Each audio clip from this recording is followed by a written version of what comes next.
नमस्कार विद्यार्थी मित्रांनो, त्या विद्यार्थ्याला किंवा ज्या उमेदवाराला येत्या 10वी वर्गामध्ये जास्तीत जास्त चांगली टक्केवारी मिळालेली आहे अशा विद्यार्थ्यांसाठी सरकारी भरतीमध्ये सुवर्ण संधी आलेली आहे। म्हणजेच भारतीय टपाल विभाग इंडियन पोस्ट या विभागामध्ये 28,000 प्लस पदासाठी भरती होणार आहे आणि ही भरती प्रक्रिया परिपूर्ण ज्या उमेदवाराला 10वी वर्गामध्ये चांगली टक्केवारी मिळालेली आहे या टक्केवारीच्या आधारे त्यांची मेरिट लिस्ट लागणार आहे। म्हणजेच या भरतीसाठी कोणती लेखी परीक्षा वगैरे कोणती पात्रता परीक्षा देण्याची गरज नाही।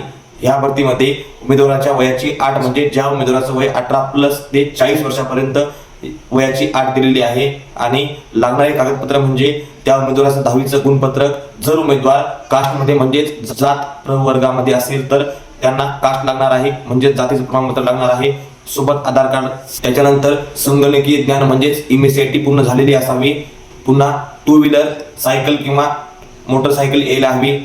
अशा प्रकारे लागणारे डॉक्युमेंट किंवा पात्रता आहे। मित्रांनो, या भरतीचे ऑनलाईन फॉर्म भरण्याची शेवटची तारीख 16 फेब्रुवारी 2026 पूर्वी सर्वांनी फॉर्म भरून घ्यावा आणि ह्या मिळालेल्या संधीचे सोने करावे। धन्यवाद।